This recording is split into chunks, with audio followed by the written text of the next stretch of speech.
श्वेत है धाम, तेज पुंज सत्पुरुष है, तह हंसन विश्राम।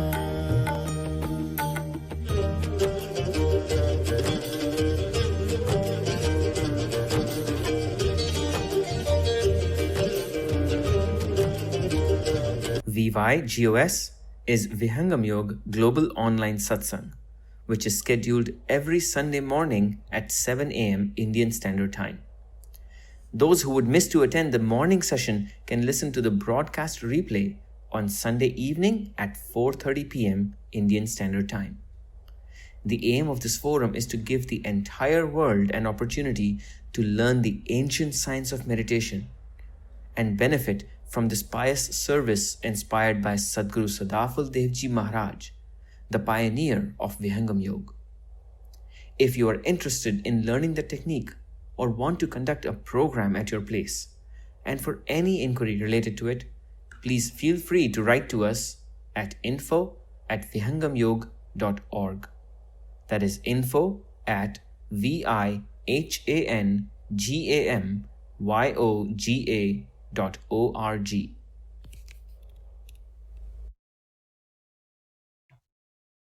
Jai Sudev, everyone, and welcome to another edition of Vihangam Yoga Global Online Satsang. For those of you who are listening for the first time, joining us for the first time, a warm welcome to you. We hope you enjoy your stay and get something which you can apply to your life after this first hour. For those of you who are joining us once again, thank you for your ongoing support, and let's dive straight into this week. Today's topic is arguably something which we've all asked ourselves at some point. The question is, what is the meaning of life? And I'm sure for each and every one of us listening today, we all have each of our journeys in life. Some of us are young, some of us maybe not as young, and we're trying to figure out exactly where we are, what we're doing. And arguably, no matter how much time goes on, this question continues to grow in intensity, in how much it confuses us. And eventually we reach a point where we say, I need to figure this out. When we were young, we would always ask ourselves why, and we'd always ask what. And unfortunately, the way life continues, it becomes difficult to stop and to think about the things which are important to you. Why is meaning so important? What is the meaning of life? Is meaning something which we discover, or is it something which we create for ourselves?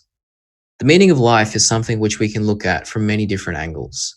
And today we'll be diving into this with a global panel who are so well equipped to talk about this that I'm extremely excited. I myself am Avinav, joining and speaking from Sydney. We'll be later joined by Lalmaniji from the US, Khushboo from India, Rekhaji from the US, Shekharji from Australia. And we'll be going through our normal kind of approach with some salutations at the start, our talk, our bhajan, Q&A, and Shanti part. And I'll be taking you through this journey as we sort of try to mimic the journey of life in this 1 hour, where we look at what is the meaning of life. So before we begin, we first stop for the welcoming, the Swagat Gan and Mangal Gan. These are prayers offered in the feet of the master of Vihangam Yoga. Let's take a moment to align with this and invoke the blessings of the master before we jump into this very precarious but exciting journey.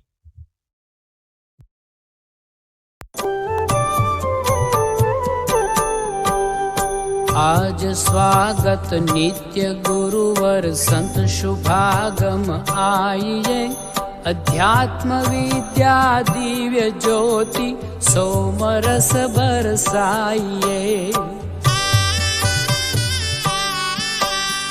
दोष दूर गुण दूर करके शुद्ध हंस बनाइए, भेद गम गति ज्ञान गर्जन शक्ति द्वार हटाइए।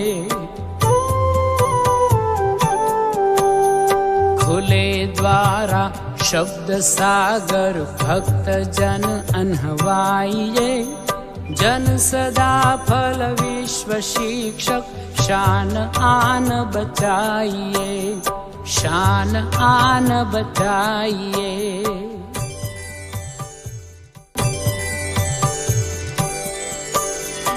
विश्व शांति नाम मंगल परम गुरु को ध्याइए, वर्ग द्वंद्व शांति दूर कर भाव भेद मिटाइए।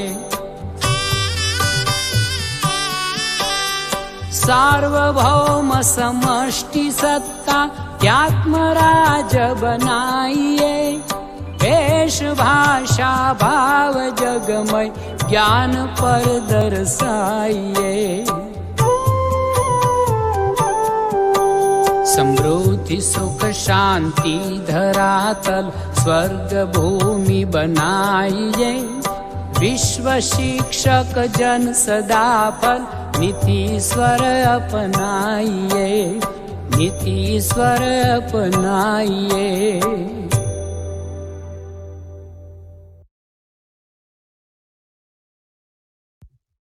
Thank you for that wonderful salutation to the Master.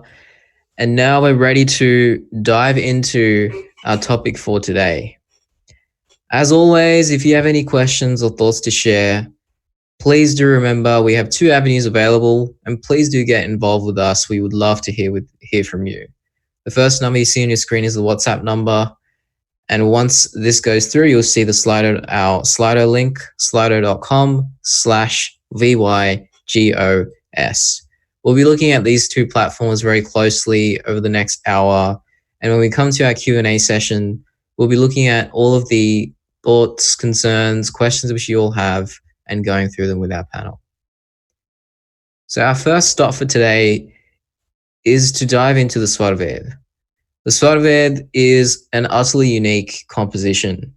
You know, there's so many books out there, which I myself have read, where people write about things which they have, of course, learnt about life, but they also tend to or need to reference other people's work as well, because each of our perspectives are obviously colored by many. The Svarved is utterly unique in that it is a unique transcription of Sadhguru Sadafaleji Maharaj, the master of Vihangam Yoga's individual and distinct experience in Vihangam Yoga. And today we'll first take a stop and listen to what the master has to say about the depths of the topic for today, the meaning of life. I'll now hand over to Lalmanaji in the US to take us through some verses, and we'll proceed further, empowered with the words of the master.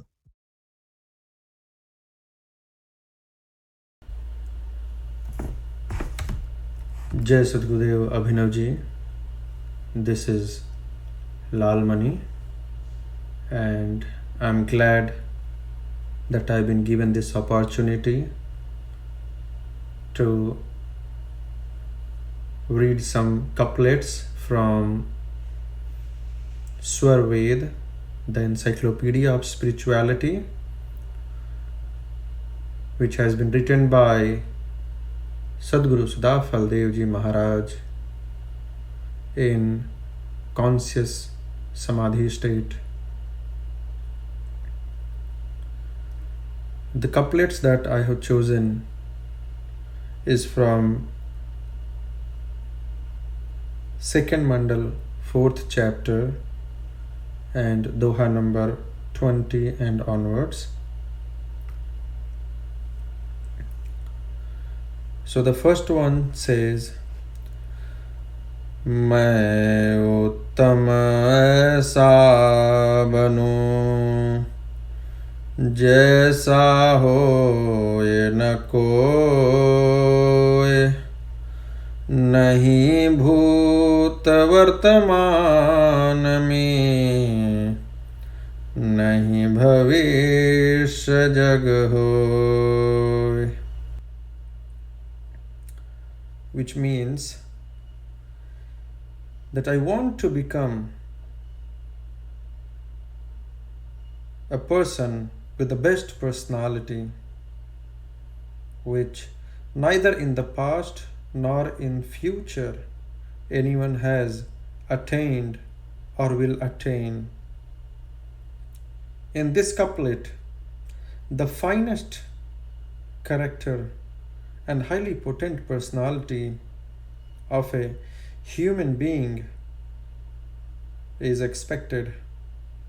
In fact, the wish to be the best person ever is not for just oneself. The concept is to make the whole world prosper and hence myself. Our master says that individual progress cannot be free from troubles. Hence, Vasudhaiva Kutumbakam, which is the Indian philosophy, is advised here. We should wish everyone to make progress. Now, what exactly we need to do to attain that personality?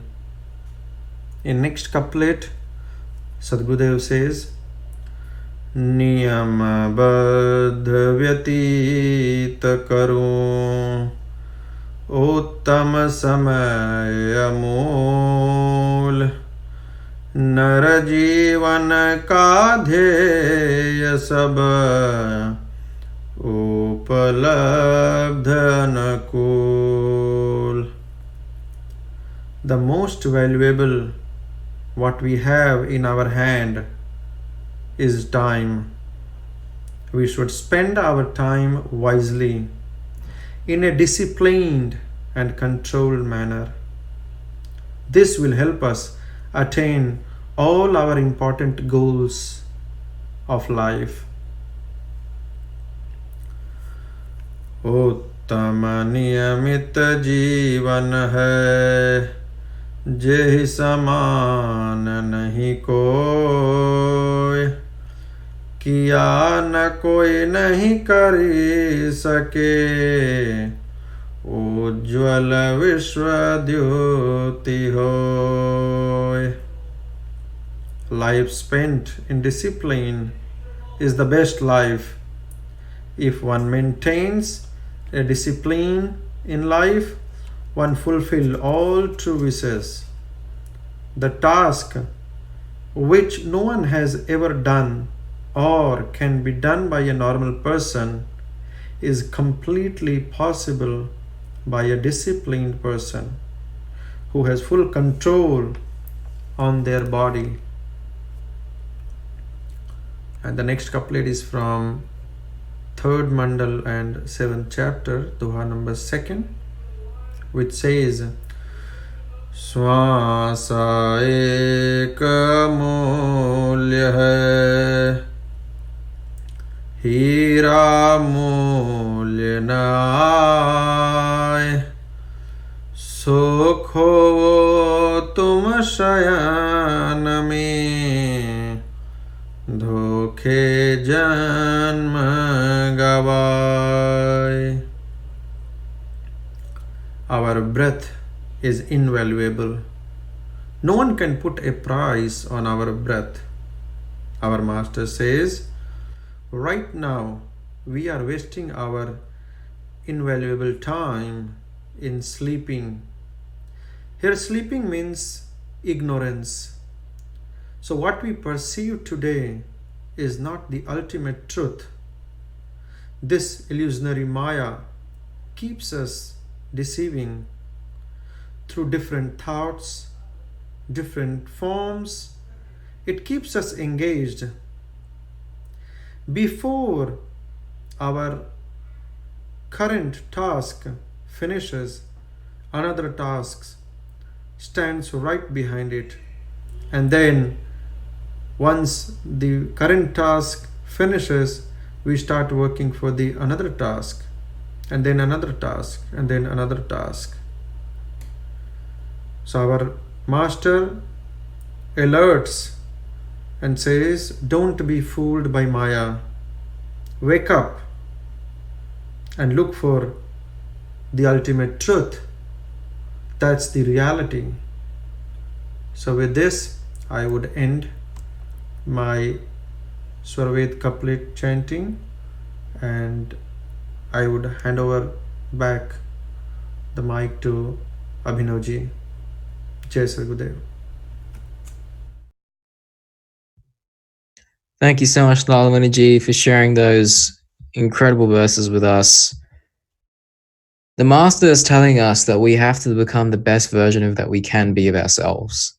A life of discipline and routine are the most powerful tools that we can apply in order to arrive at that version which we are after. And it's a great reflection point. If there is an opportunity for you to define what the best version of you can be, within that you will see what you define to be the meaning of your own life. Because the things which you want to optimize yourself for will hopefully align with the meaning which you have of your life. But what the master is telling us here is that the meaning of life is distinct from the reality which we perceive. And this is a great reflection point and introspection point where I will stop thinking and sharing my thoughts, and instead I'll ask us to move towards our main speaker of the day, who will inevitably take us through these concepts and things. So today we'll be joined by Khushboo from India, who is a company secretary at Ved Prakash Power. She's been in Vihangam for 1 decade, and I'm sure she has plenty of incredible experiences and thoughts to share. I'm very excited to hear from her, and I'm sure we all are. So without any further me speaking, let's hear from Khushboo and see what she has to tell us about the meaning of life. Thank you, Abhinavji, for the kind introduction, and thank you, dear listeners, for joining in. So, then, what is the meaning of life? When I asked my 9-year-old daughter, she replied studies, play, sports, eating, and sleeping. As a working mother, my list would read work life balance, living every moment, happiness, and satisfaction. My husband said it's a journey with an end goal. Exploring the world, its cultures, food, and places is what a traveler friend of mine said. My parents said that spending time with their grandchildren is what life is all about. Mitch Albom, a sports writer, would visit his former professor Maurice Schwartz, who was suffering from a degenerative condition. He wrote the best-selling book Tuesdays with Maury, based on his discussions with the professor. Here is one gem of wisdom from amongst the many. So many people walk around with a meaningless life. They seem half asleep even when they're busy doing things they think are important. This is because they are chasing the wrong things. The way you get meaning into your life is to devote yourself to loving others. Devote yourself to your community around you. And devote yourself to creating something that gives you purpose and meaning. I find these words to be significant: love, devote, create, meaning, purpose, and community. As a teacher and a student of meditation, I looked to Sadhguru Dev Ji and Sant Pravarji's thoughts on the subject of life. Here are the gems of wisdom that I learnt from their recent discourses. As per ancient Indian texts, a person's life is assumed to be of 100 years. This is divided into 4 stages of ashrams of 25 years each. Brahmacharya, from birth to 25 years of age. Grihasth, from 25 to 50. Vanprasth, from 50 to 75. And sannyas, from 75 to 100. It occurred to me, why is each stage called an ashram? Sadhguru Dev Ji in his speech has said, an ashram is where we do shram or hard work. Hence, each stage or ashram has its own set of responsibilities, work requirements, and perspectives. The goal, however, remains the same: union of the soul with the Supreme Soul. And this is the purpose of life.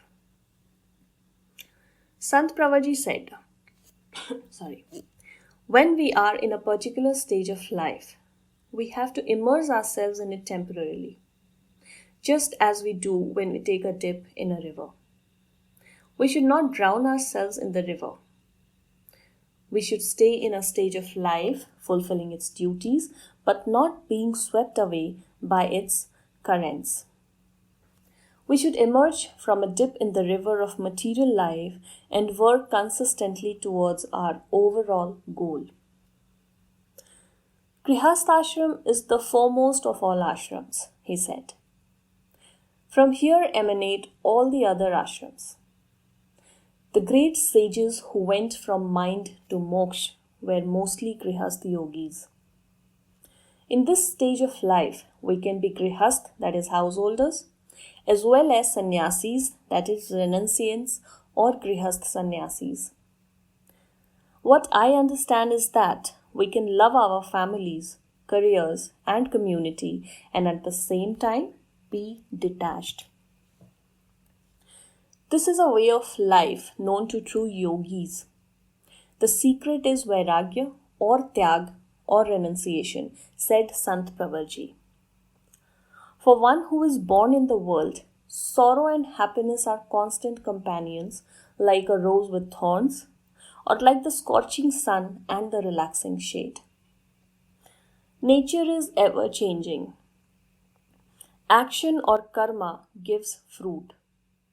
The accumulated karma of our past gives us our present. We create our own mindset, approach to life, behavior, and destiny.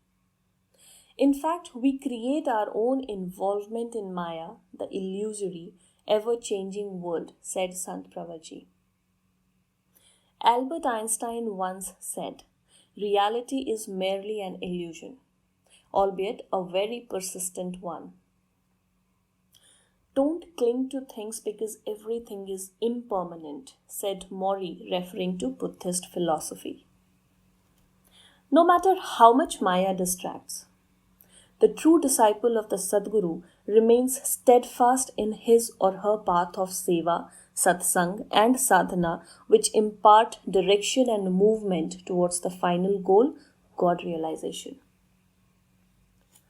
Disciples have different motivations in the path of spirituality.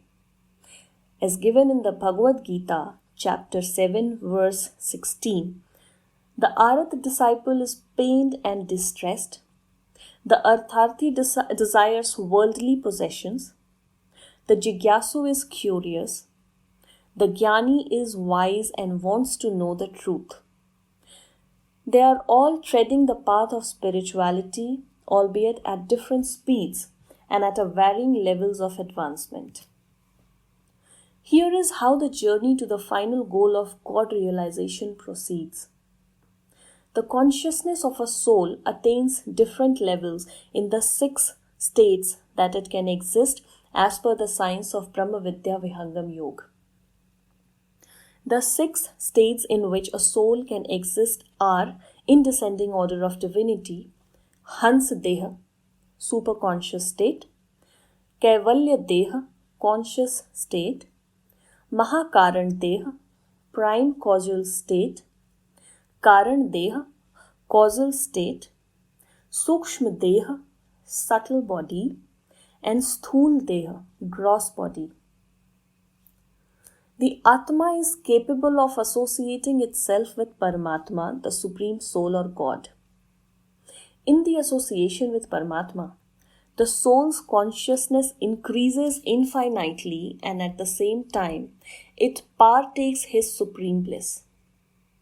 It thus acquires all the qualities of Supreme Being. This is the superconscious state of Atma. In this state, there is likelihood that a soul may delude itself to be identical with the Supreme Being.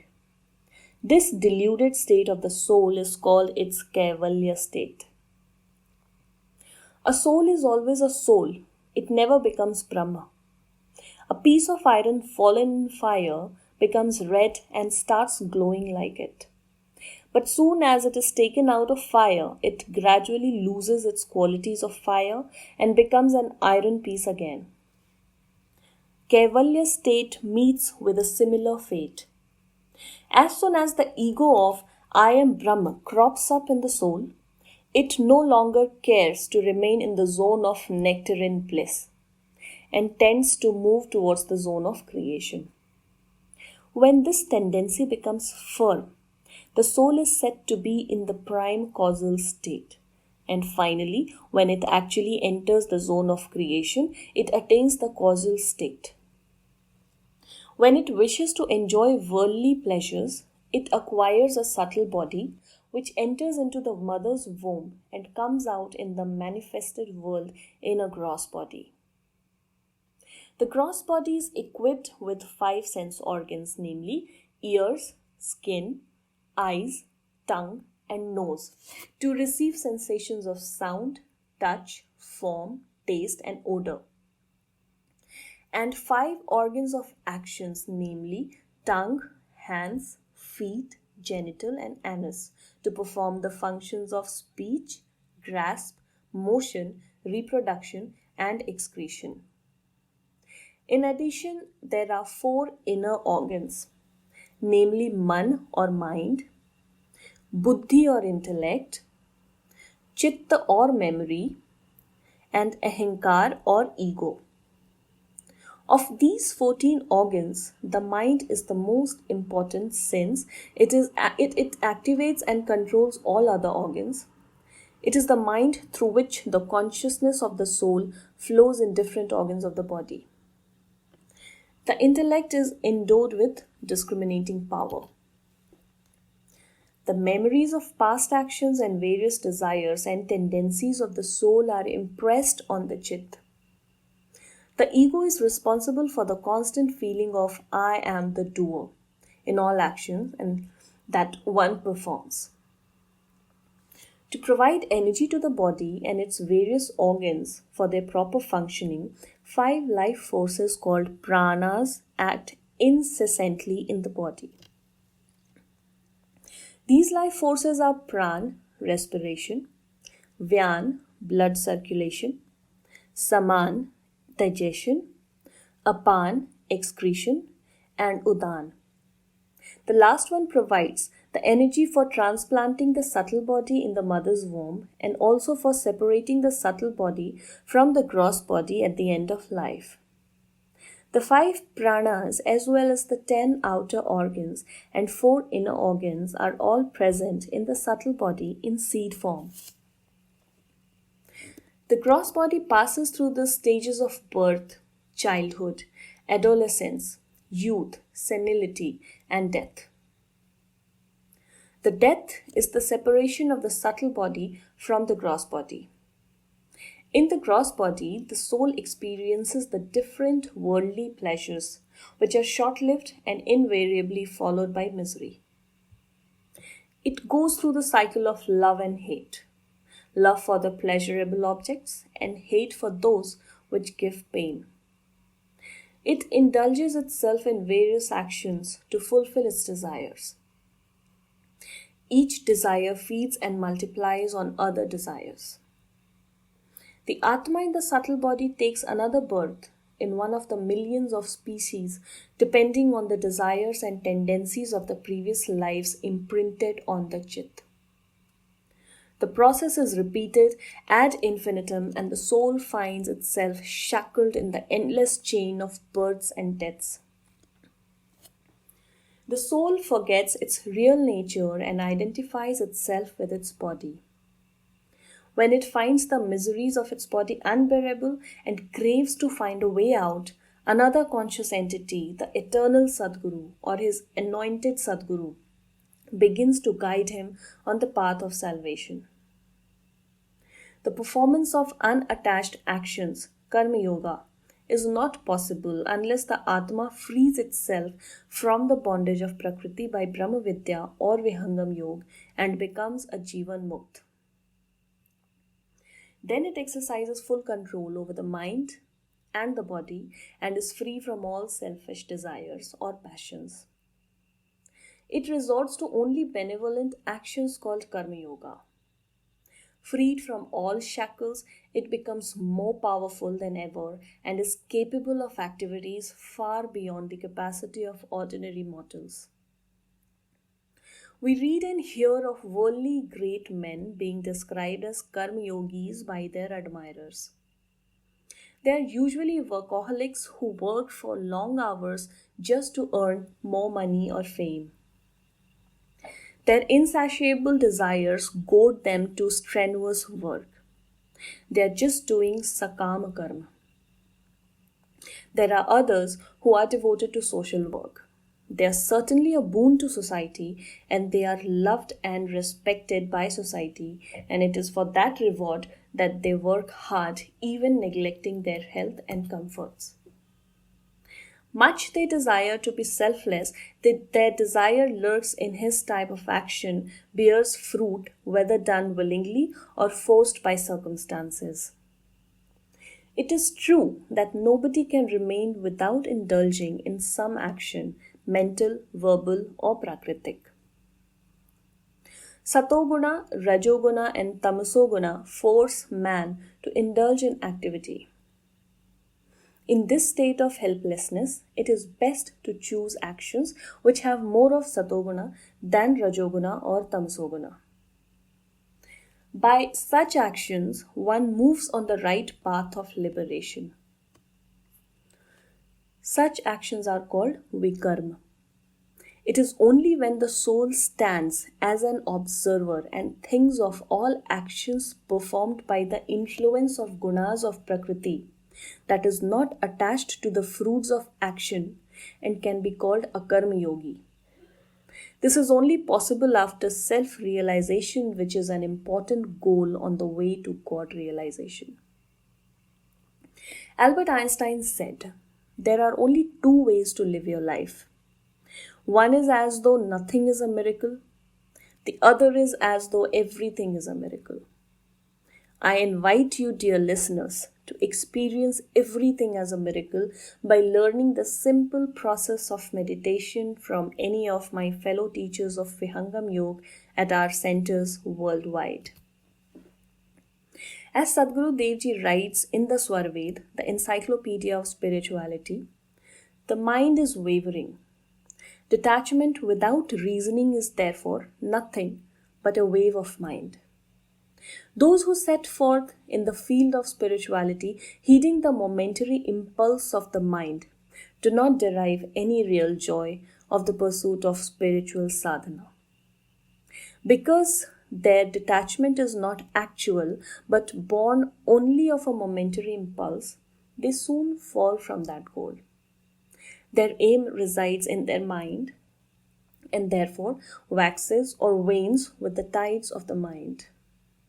That is, its phases of rise and fall. When benign qualities, restraint, suppression of base instincts become manifest in the seeker, it is then that detachment in him becomes lasting. The minds of pure souls remain calm and steady due to their truthful conduct, firm resolve, and true devotion of the to the Guru. Such seekers through complete detachment, known as Vairagya, hold the ideal in their selves and forge ahead in the realm of spirituality. Therefore, one must proceed on the path of bhakti with firm resolve and a clear state of mind without any ambiguity, forsaking all desires and encumbering of the mind with total faith in real knowledge of the Sadguru for the sake of the advancement of the self. I would like to thank my fellow speakers and listeners for joining today's Global Online Satsang. Please visit us at www.vihangamyoga.org for contact details and more information on how Vihangam Yoga meditation has transformed and given new meaning and purpose to the lives of millions around the world. May the Sadguru bless you. Thank you so much, Khushboo ji, for sharing such a wonderful speech on the meaning of life as per the spiritual principles. As Khushboo mentioned, we have a website where you can find out a lot more about Vihangam Yoga. And I'm going to add on just 2 more links and social media details for you as you continue to think about the things which we just spoke about. First is slido.com/VYGOS, which is coming onto the screen just now. And after this, our WhatsApp number, where you can use either of these avenues to share any thoughts, concerns, questions which you have, which we will be going through in the section after the one coming up now, which is the bhajan. So to just shortly reflect on some of the things which Khushboo mentioned, the spiritual principles give us a way of structuring our existence.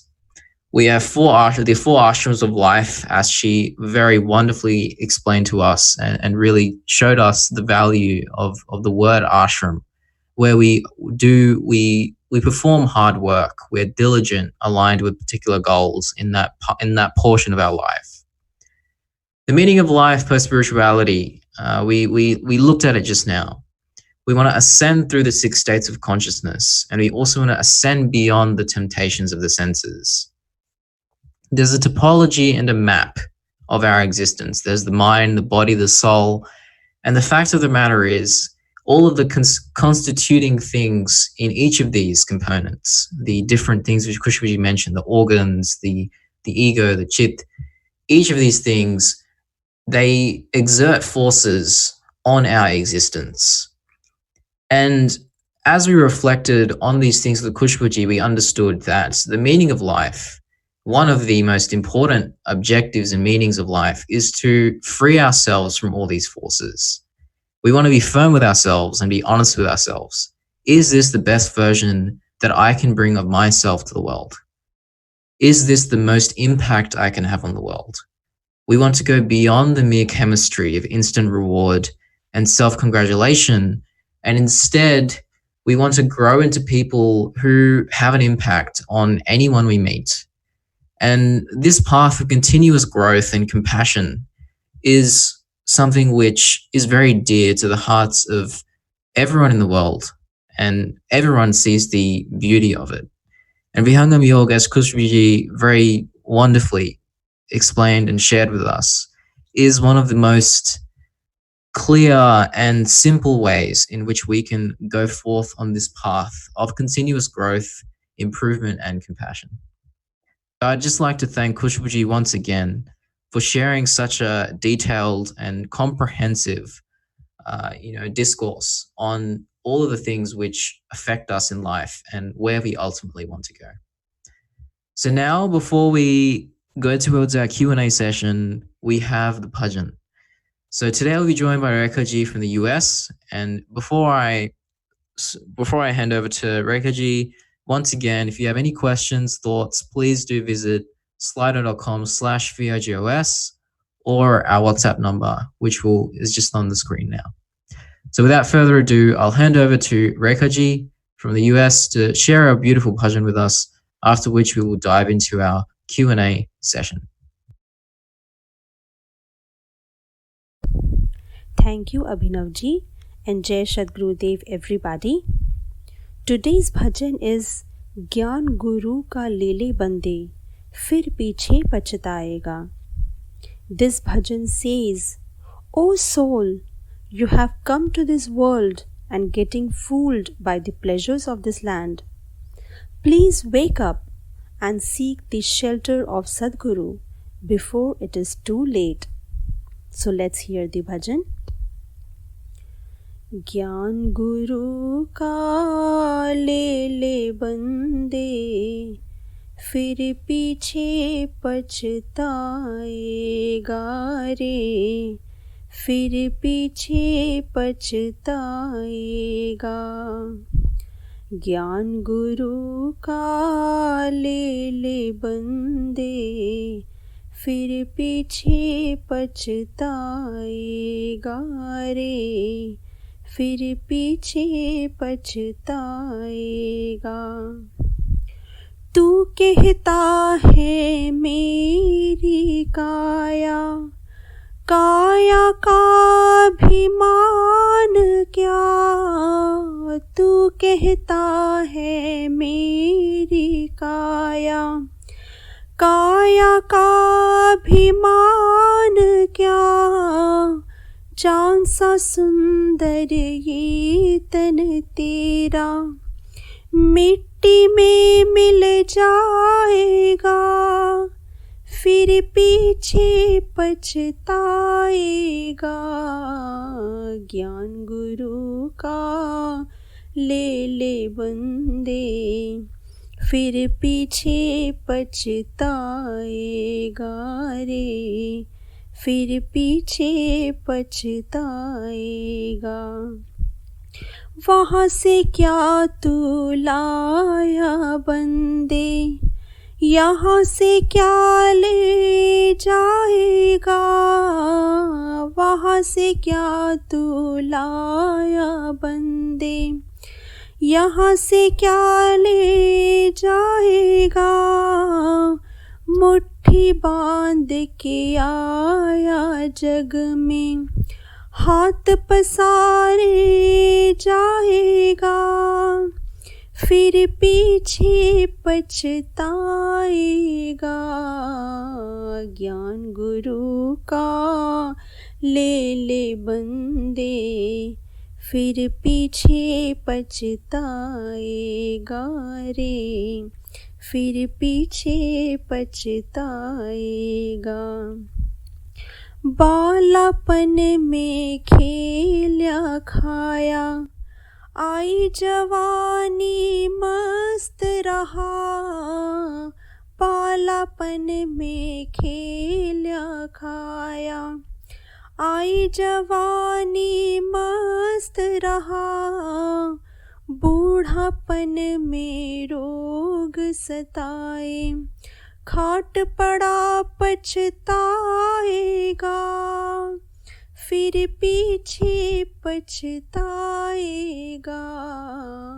ज्ञान गुरु का ले ले बंदे फिर पीछे पछताएगा रे, फिर पीछे पछताएगा। समझ सके तो समझ ले बंदे, आखिर तो मिट जाएगा। समझ सके तो समझ ले बंदे, आखिर तो मिट जाएगा। कहत कबीर सुनो भाई साधो, करने का फल पाएगा, फिर पीछे पछताएगा। ज्ञान गुरु का ले ले बंदे फिर पीछे पछताएगा रे, फिर पीछे पछताएगा। ज्ञान गुरु का ले ले बंदे फिर पीछे पछताएगा रे, फिर पीछे पछताएगा। बोलिए सद्गुरुदेव की जय। Over to you, Abhinav ji. Thank you so much, Rekha ji, for sharing this beautiful bhajan with us. As Rekha ji explained, this bhajan encompasses this feeling of we're in this world and sometimes we're confused, sometimes we're lost, and we have to seek a master, a guide, who can give us the knowledge we require that is necessary for us to be clearer and be more proficient, be more aligned with the correct forces in our lives. So thank you once more to Rekha ji. Next, we come to our engagement with you wonderful listeners, our Q&A session. In this part of the session, we'll be joined by Shekhar ji from Australia, who is a quality and compliance manager at Open Colleges and has been involved and practicing Vihangam Yoga for many years now. As we've been reflecting today, the topic of today is the meaning of life. And we've heard from you wonderful viewers about the different aspects of life which can deter and concern each and every one of us. There's physical stimulation, there's difficulty achieving discipline, and these are things which ultimately can give us a lot of grief at different points in time and in our lives. I know for myself that there's been so many times in my life where a lack of discipline has given me so much unhappiness, because a lack of discipline is two things. It's knowing what it means to be disciplined and lacking it. So being in that position makes you feel very, very powerless, and it makes it very difficult to enjoy your life. And I'd like to put this very first question to Shekoji here. We all know the importance of discipline and routine in life. How can we achieve this despite all of the different difficulties and forces which are acting upon us? Thank you, Abhinav. This is a question which relates to all of us, and quite frequently we want to find a solution to this, but we struggle to find an answer. I think to be disciplined in life is to follow a particular routine for a defined purpose which you have set for yourself. And when you do it in a diligent way on a day-to-day basis, even if you have multiple obstacles coming in your life, that's what clearly shows that you are disciplined and you are proceeding in that direction to achieve what you have set out to achieve. Now, the question comes here is that, yes, it is easy to say and to define what discipline is, but how do I actually achieve it? Because there are too many conflicting thoughts or priorities which comes and challenges. So it comes down to the most fundamental question we must ask ourselves. What is it that takes our attention, takes our energy away from the goal we have set for ourselves? And once we start to look deeply into it, it all comes down to the fact that it is the control over our mind which ultimately leads or deviates us completely from the discipline path which we have set for ourselves, which we want to walk on to achieve our goals. So, as a practitioner of a spiritual meditation practice, we're talking about Vihangam Yoga practice, as we start to develop that level of mental strength, that level of control over our mind, that's where we start to find ourselves that we are able to free ourselves from those conflicting factors which have the potential to completely take us away from the path we want to go on. So I hope this answers the question. It comes down to us how efficient we are and how diligently we are practicing so that we are able to control the mind, which is the primary source of our success, or completely losing the way where we want to go. Yeah, thanks very much for that. Definitely can see the value in controlling the mind as it's the source of all this discomfort and turbulence. And we have another question here from Manoj Kumarji, who is speaking about his fondness of physical stimulation, and he wants to get rid of it, but he's not sure how to. And I think this is a question which some of us often find uncomfortable, but I'd actually like to really congratulate Manoj on being so open. This is a very difficult thing to say, that I'm very fond of physical stimulation and how do I get rid of it.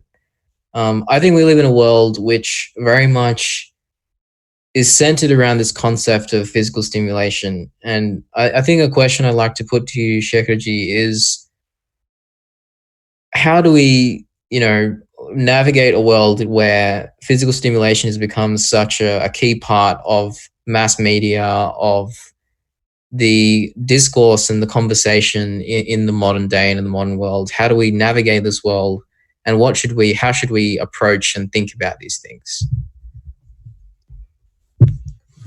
Thank you, Abhinav.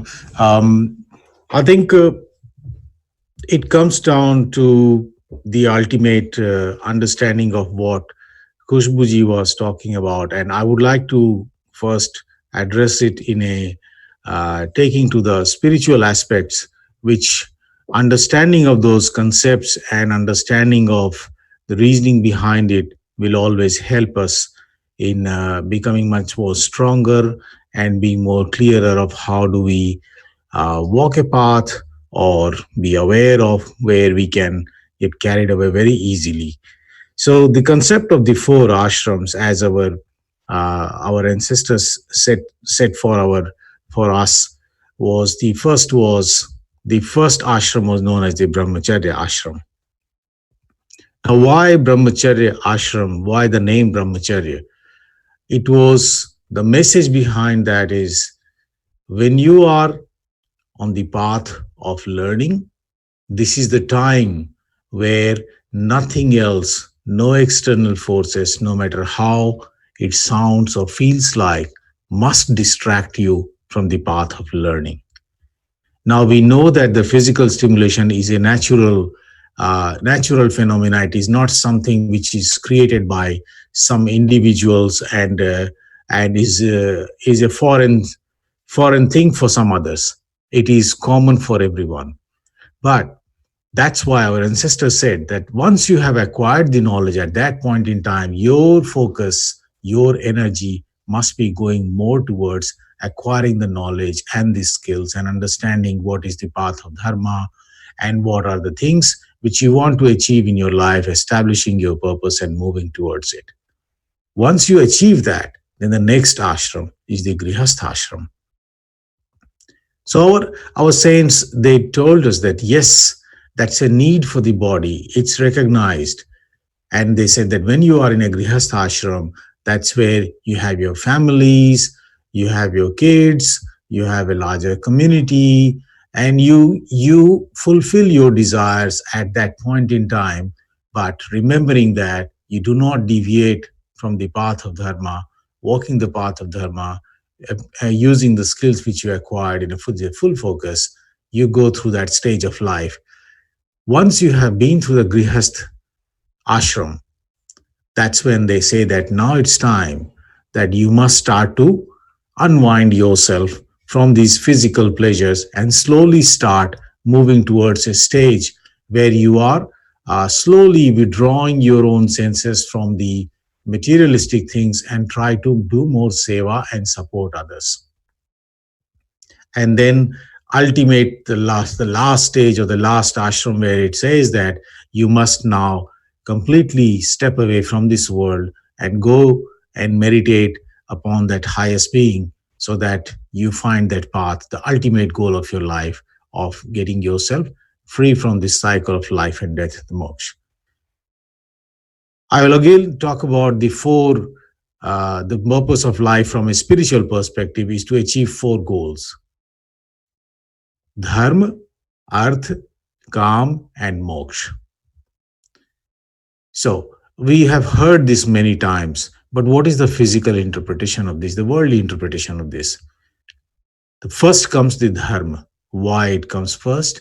Because we as human beings first must understand the purpose of life, must understand how do we live in this world, how do we behave with others, what is ethics, what is integrity, how we do the things in a righteous way.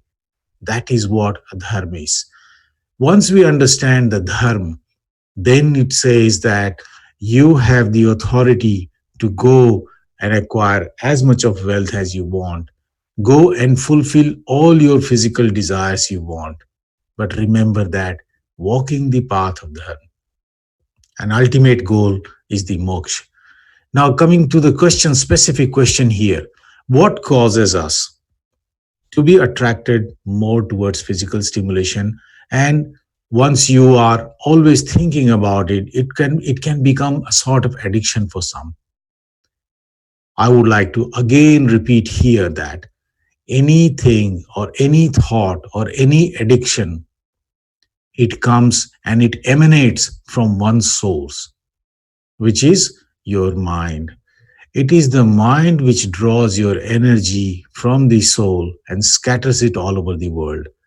So it's only when you try to get a better control over it, it will start to give you the perspective of life that, hey, am I really spending my energy on the righteous thing?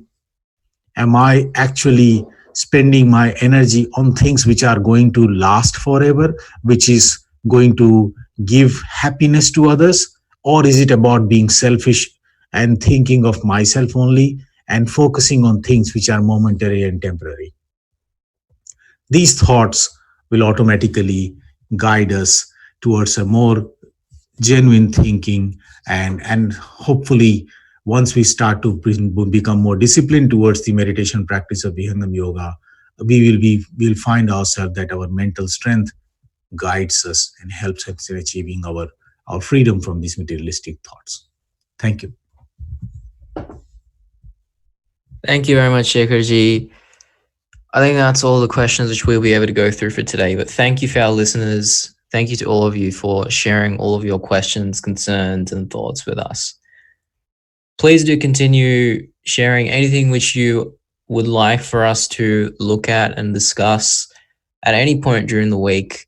We check these avenues of WhatsApp and Slido quite often, and we definitely make sure that we look at all the things which you're thinking about every Sunday when we convene on this platform. So now I'll request for the closing bhajans to be, the Shanti part to be presented to us, after which we'll do a quick summary and then go towards the end of our session. विराग त्याग की शांति हो, उदासीनता शांति, सेवा जित शिष्य शांति हो, सत्य शांति हो शांति। हे प्रभु शांति स्वरूप हो, शांति शांतिमय शांति, शांति शांति जन शांति हो, पूर्ण शांतिमय शांति। हे प्रभु शांति प्रदान कर, दूर हो सर्व अशांति, देव सदा फल शांति में, शांति शांति सुख शांति। हे प्रभु शांति प्रदान कर, दूर हो सर्व अशांति, देव सदा फल शांति में, शांति शांति सुख शांति।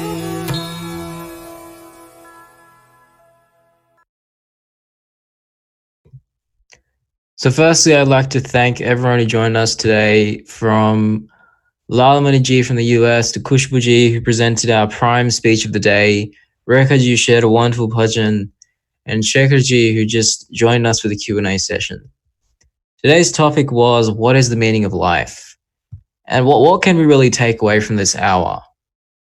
Well, I've noted down 3 things which I personally am taking away, and I hope that these things are similar to the things which you are all thinking about and looking to take away from today. We heard today that the objective of life is to align with something greater than ourselves. We, of course, want to be self-learned, self-composed, and growing ourselves. But we also want to ensure that the purpose is not only elevating ourselves, but those around us. The objective of life is to become the best version of ourselves. We have such a short time with all the people we love and the society we live in. We have to ensure our impact on the world is beyond the mere entanglements of the material, and we want to align with our inner self in a manner which is unattached. We want to make sure there's no biases and we have a clear understanding of who we are. We also, finally, want to use these things to grow our impact on the world. The chemistry of instant reward, physical stimulation, self-congratulation are so limited, and they don't give us a way in which we can truly enjoy and live a life which doesn't just transform us, but transforms those around us. Vihangam Yoga gives us a way to navigate all of these things, and arguably the deal, or if you could call it, of practicing 10 minutes twice a day seems quite nice and quite simple. And it really is, we practice this technique twice a day, and we see these things in our own lives. And as the speaker for today, or as the host for today, as we come to a close, I'd love to convey to all of you wonderful listeners, definitely do consider giving this a try. It's changed my life and the lives of the many that I am attuned with and communicate with daily. So thank you, and let's reconvene next week. Jai Sukhdev.